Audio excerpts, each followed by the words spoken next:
High students welcome to my YouTube channel M Das maths tuition. आजकेर class 7 life साइंसের একটা ভালো স্কুলের প্রশ্ন উত্তর সহ আলোচনা করে দিচ্ছি বন্ধুরা। শুধু লাইফ সায়েন্স নয়, আমার ইউটিউবে তোমরা সার্চ করে দেখে নেবে physical science, math, history, geography সমস্ত সাবজেক্টের এইভাবে ভালো ভালো স্কুলের প্রশ্ন উত্তর সহ আলোচনা করে দিয়েছি। এবং আমি সাবজেক্ট ওয়াইজ অর্থাৎ life science, physical science, math এবং হিস্ট্রি, জিওগ্রাফি সাজেশানও দিয়েছি। তাই তোমরা যারা এখনও আমার সাজেশানগুলো দেখোনি বা অন্যান্য বিষয়ের প্রশ্ন উত্তরগুলো দেখোনি, তোমরা আমার ইউটিউবে গিয়ে সার্চ করে দেখে নাও বা প্লেলিস্টে গিয়ে দেখে নাও বন্ধুরা। ওইগুলো দেখলে তোমাদের 100% গ্যারেন্টি দিয়ে বলছি তোমরা কিন্তু বেশিরভাগ প্রশ্ন, তোমরা প্রায় সব প্রশ্ন কমন পেয়ে যাবে, খুব সুন্দরভাবে পরীক্ষা দিতে পারবে। আর বন্ধুরা যারা আমার ইউটিউব চ্যানেলটি দেখছো সকলকে ধন্যবাদ। আর যারা আমার চ্যানেলে নতুন প্রিয় ছাত্রছাত্রী, প্লিজ আমার চ্যানেলটিকে সাবস্ক্রাইব করে এবং শেয়ার করে একটু সাপোর্ট করে একটু পাশে থাকো বন্ধুরা। তো প্রথমে সঠিক উত্তর নির্বাচন করে পূর্ণবাক্যে উত্তর দিতে বলেছে। বিশ্ব উষ্ণায়নের জন্য দায়ী গ্যাসটি কী? বিশ্ব উষ্ণায়নের জন্য দায়ী গ্যাসটি কী? দায়ী গ্যাসটি হলো কার্বন ডাই অক্সাইড। এখানে দেখো বলেছে পূর্ণ বাক্যে উত্তর দাও।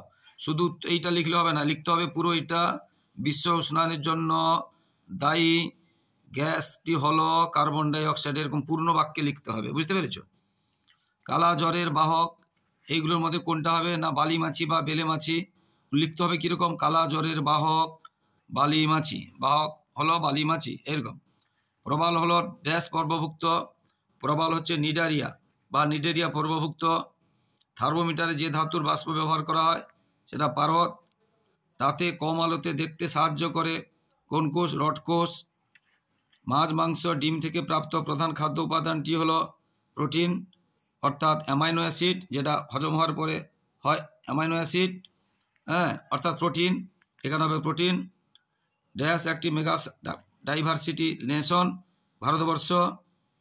হাসপাতালের পরিত্যক্ত বর্জ্য পদার্থ থেকে সংক্রমিত রোগটি হলো হেপাটাইটিস বি। অন্যান্য অনেক রোগ হয় কিন্তু।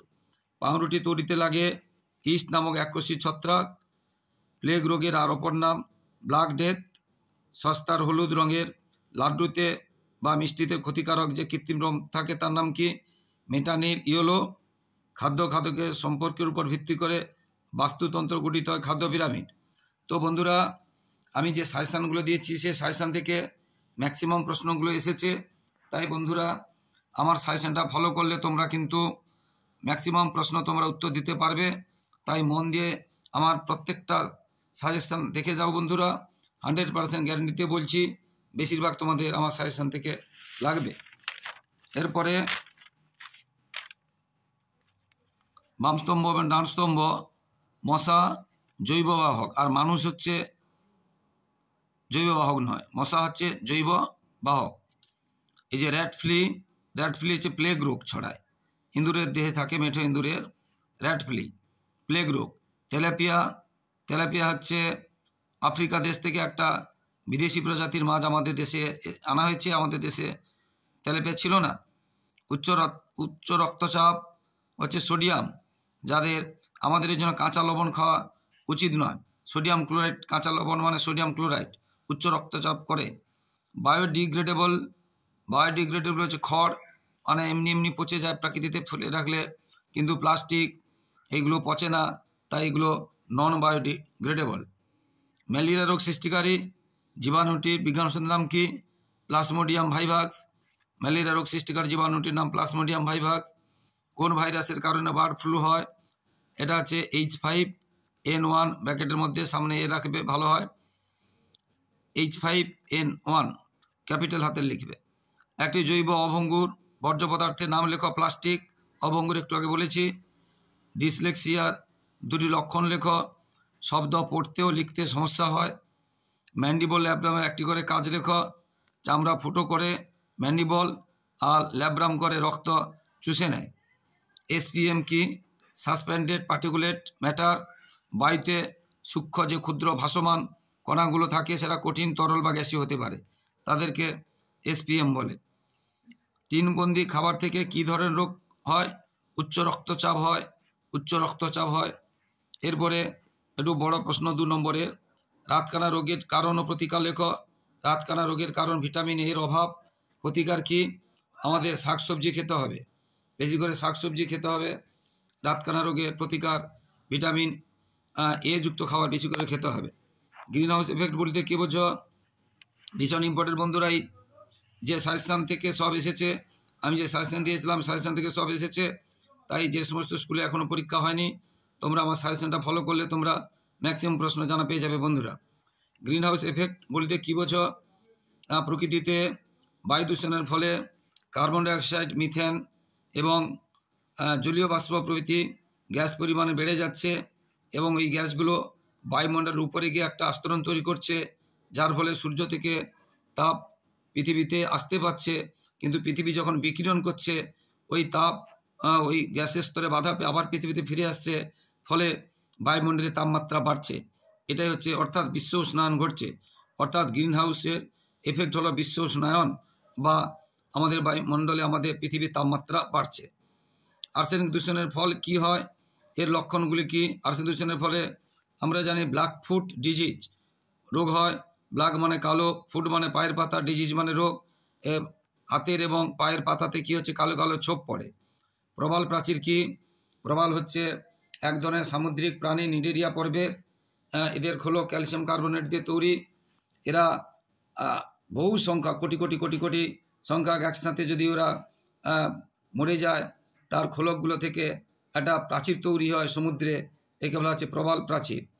পৃথিবীর জীববৈচিত্র্য হ্রাসের কারণগুলি লেখো। জীববৈচিত্র্য হ্রাসের অনেকগুলো কারণ আছে, যেমন প্রাকৃতিক ভারসাম্য রক্ষা হওয়া, পরিবেশ দূষণ এবং বিদেশি প্রজাতির প্রাণীর আগমন, বিভিন্ন কারণে আবহাওয়ার পরিবর্তন, এই সব কারণে জীববৈচিত্র্য হ্রাস পাচ্ছে। চোরা শিকার, প্রাকৃতিক মানে অগ্নুৎপাত বা দাবানল বা ঝড় বৃষ্টি, এই বন্যা, এর জন্য শুধু। প্লেগ রোগ কীভাবে ছড়ায়? ইঁদুরের গায়ে যে মাছি থাকে সেই মাছি প্লেগ রোগ ছড়ায়। অ্যালার্জেন কি? একটি প্রাণীজ একটি উদ্ভিজ্জ অ্যালার্জেন সৃষ্টিকারী খাবারের উদাহরণ দাও। অ্যালার্জেন হচ্ছে যে কারণে বা যে বস্তুগুলো আমাদের অ্যালার্জি তৈরি করে তাদের অ্যালার্জেন বলে। একটি প্রাণীজ একটি উদ্ভিজ্জ অ্যালার্জেন সৃষ্টিকারী খাবারের উদাহরণ আমরা জানি মাছ, ডিম অনেকে বা চিংড়ি মাছ খেলে অনেকের অ্যালার্জি হয়। উদ্ভিদের ক্ষেত্রে অনেকে বেগুন খেলে অ্যালার্জি হয়, বুঝতে পেরেছ? বা কিছু ফুলের রেণু আমাদের অ্যালার্জি সৃষ্টি করে। এইগুলো হচ্ছে উদ্ভিদের এবং প্রাণীদের উদাহরণ। এবারে বড় প্রশ্ন, রচনাধীন প্রশ্নগুলো। জীববৈচিত্র্য কাকে বলে? বায়োডাইভার্সিটি হটস্পট বলতে কী বোঝো? না, যে সমস্ত এলাকায় প্রচুর সংখ্যক বিভিন্ন ধরনের প্রজাতি পাওয়া যাবে উদ্ভিদ এবং প্রাণী, যেগুলোকে অন্য জায়গায় পাওয়া যায় না, মানে একটা জায়গায় বিভিন্ন প্রজাতির বহু সংখ্যক প্রজাতি পাওয়া যাবে, তাকে বায়োডাইভার্সিটি হটস্পট বলে। ভারতবর্ষে দুটি বায়োডাইভার্সিটি হটস্পটের উদাহরণ দাও। আমরা জানি আমাদের সুন্দরল্যান্ড আছে, পশ্চিমঘাট পর্বতমালা আছে, আরও আমাদের মোট 4টা আছে, 2টো বলেছে। জীববৈচিত্র্য কাকে বলে? পৃথিবীতে বিভিন্ন রকম জীব আছে, জীবের যে বিভিন্নতা তাকে বলা হচ্ছে জীববৈচিত্র্য। এবং পাস্তুরাইজেশন পদ্ধতি ব্যাখ্যা করো। আচ্ছা, ল্যাথিরিজম কী কারণে হয়? ছত্রাক কীভাবে আমাদের উপকার করে? এগুলো সমস্ত সাজেশানে দেওয়া ছিল বন্ধুরা, হুবহু লেগেছে সাজেশান থেকে। ছত্রাক আমরা জানি ইস্ট দিয়ে কোহল সন্ধান হয়, পাউরুটি তৈরিতে কাজে লাগে। এছাড়া যেটাকে আমরা পল ছাতা বলি, ব্যাঙের ছাতা আমরা খাই, খুব পুষ্টিকর খাদ্য, প্রোটিনযুক্ত খাদ্য। পোষক কাকে বলে? কয় প্রকার, কী কী? উদাহরণ সহ ব্যাখ্যা করো, বুঝতে পেরেছ? পোষক যে জীব দিয়ে অন্য জীব দিয়ে আশ্রয় গ্রহণ করে, সেখান থেকে আশ্রয় গ্রহণ করে পুষ্টি সংগ্রহ করতে পারে, আবার বংশবৃদ্ধিও করতে পারে, সেই জীবকে আমরা পোষক বলবো, বুঝতে পারে? যেমন ধরো আমাদের পেটে যে কৃমি থাকে, তাহলে আমরা হলাম কৃমির পোষক। আমাদের মাথায় যে উকুন থাকে, তাহলে আমরা হলাম উকুনের পোষক। এরকম পোষক কয় প্রকার, কী কী? পোষক 2 প্রকার, একটা হচ্ছে জৈবিক পোষক, একটা হচ্ছে রাসায়নিক পোষক। উদাহরণ সহ ব্যাখ্যা করতে বলছে। মশার ক্ষেত্রে যে ম্যালেরিয়া রোগের জীবাণুর হচ্ছে জৈবিক পোষক মশা, আমরা মানুষ হচ্ছে যান্ত্রিক পোষক, রাসায়নিক না, যান্ত্রিক পোষক। এবার ম্যানগ্রোভ অরণ্যে বসবাসকারী 2টি প্রাণী ও 2 উদ্ভিদের নাম লেখো। আমরা জানি ম্যানগ্রোভ অরণ্যে মানে সুন্দরবনে রয়্যাল বেঙ্গল টাইগার আমরা জানি ম্যানগ্রোভ অরণ্যে থাকে। আর উদ্ভিদ আমরা জানি সুন্দরবনে সুন্দরী গাছ থাকে, তারপরে কেওড়া, বিভিন্ন রকম গাছ থাকে সুন্দরবনে অঞ্চলে যে বসবাসকারী উদ্ভিদের, সুন্দরী থাকে, বুঝতে পেরেছো, গরান, গেওয়া, কেওড়া এগুলো থাকে ম্যানগ্রোভ অরণ্যে। কীভাবে আমাদের ঝড়ের হাত থেকে রক্ষা করে? খাদ্যজাল কি? খাদ্যজাল কি? খাদ্য শৃঙ্খলটি সম্পূর্ণ করো ঘাস ড্যাশ ড্যাশ ড্যাশ বাজ পাখি। ঘাস থেকে আমরা করতে পারি ঘাস ফড়িং, ঘাস ফড়িং থেকে ব্যাং, ব্যাং থেকে সাপ, সাপ থেকে বাজ পাখি। আমরা এইভাবে করতে পারি। ঘাস থেকে ঘাস ফড়িং, ঘাস ফড়িং থেকে বললাম ব্যাং, ব্যাং থেকে সাপ, সাপ থেকে বাজ পাখি। এইভাবে খাদ্যজাল কি? এইভাবে খাদ্য শৃঙ্খল, একাধিক খাদ্য শৃঙ্খল একসাথে কী করে? খাদ্যজাল তৈরি করে, বুঝতে পেরেছি। যেমন এখান থেকে আমি ঘাস থেকে আমরা করতে পারি হরিণ, হরিণ থেকে বাঘ, এটা একটা হয়ে গেল। বিভিন্নভাবে আমরা আরও করতে পারি, বুঝতে পেরেছ। এবারে মশার মুখ্য উপাঙ্গের একটি চিত্র অঙ্কন করো, যে কোনো 5টি অংশ চিহ্নিত করো। লেবিয়াম, ল্যাব্রাম, এগুলো মোস্ট ইম্পর্টেন্ট আমার সাজেশানে দেওয়া ছিল বন্ধুরা। তো যারা আমার এখনও সাজেশানটা দেখোনি তারা প্লিজ আমার সাজেশানটা দেখে নাও। সাজেশান থেকে ম্যাক্সিমাম কমন পাবে বন্ধুরা, এটা 100% গ্যারেন্টি দিয়ে বলছি। এছাড়া যে নমুনা প্রশ্ন উত্তরগুলো করে দিচ্ছি, এইগুলো যদি করে যাও তোমাদের পরীক্ষা একদম ইজিতে তোমরা দিতে পারবে, তোমাদের কোনো টেনশন থাকবে না। তাই বন্ধুরা আমার ইউটিউব চ্যানেলটি ফলো করো এবং আমার ইউটিউব চ্যানেলটি সাবস্ক্রাইব ও শেয়ার করে আমাকে একটু সাহায্য করো বন্ধুরা। তোমাদের জন্য লাগাতার পরিশ্রম করছি, তোমাদের কাছ থেকে শুধু এইটুকু ভালোবাসা ও সহযোগিতা আশা করছি বন্ধুরা। প্লিজ আমার চ্যানেলটিকে সাবস্ক্রাইব করে ও শেয়ার করে একটু সাপোর্ট করো এবং লাইক ও কমেন্ট করতে ভুলবে না। সবার পরীক্ষা ভালো হোক আর সবার ভবিষ্যৎ ভালো হোক।